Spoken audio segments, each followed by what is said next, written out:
सोल्टी सेवारो लसो लसो है लसो टेङ्बा ओहो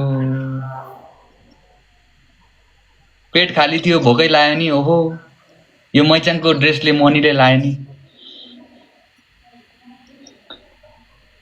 पानी चाहिँ किन पिउनु भएको मैचाङजी ओहो हाँसो त निकै राम्रो हाँसो आयो त मैचाङजीको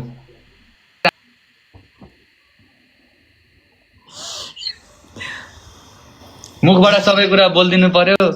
मनमा के कुरा छ मैचाङजीको आज खोलिदिनु पर्यो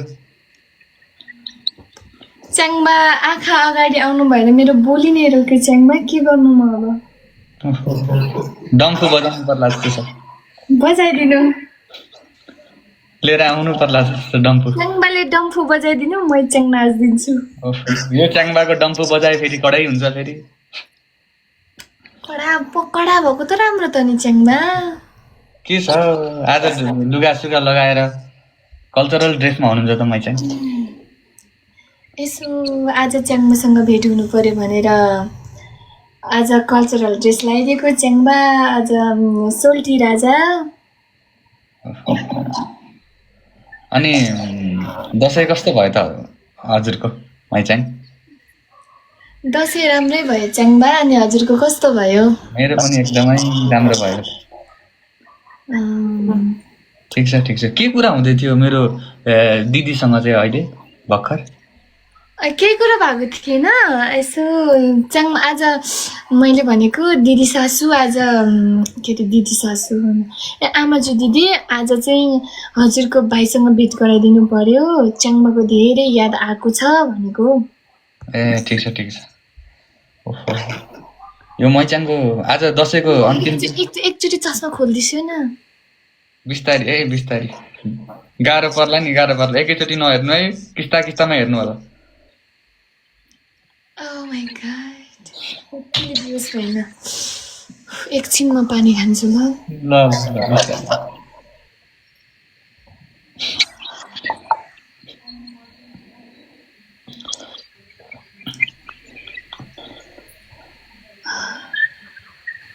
शीतल बनाउनु पर्यो नि त मनमा अलिकति हो नि मैचाङ हो नि म त च्याङबाको के साह्रो राम्रो हो च्याङबा तपाईँ अब कुरा अगाडि बढाउनै पर्ला जस्तो छ मैचाङ हुन्छ म सुरु गरौँ कि तपाईँ अगाडि बढ्नुहुन्छ लेडिज फर्स्ट हुन त हुँदैन हुन त हाम्रो चलनमा चाहिँ च्याङमा नै अगाडि बढ्छन् तर आज त लेडिज फर्स्टै गर्नु पर्ला मेरो मुटु ढुकढुक भइरहेछ मलाई फर्स्टमा मलाई सुरु गर्नै आउँदैन हौ च्याङबा मैचाङ त्यस्तो कुरा नगर्नु न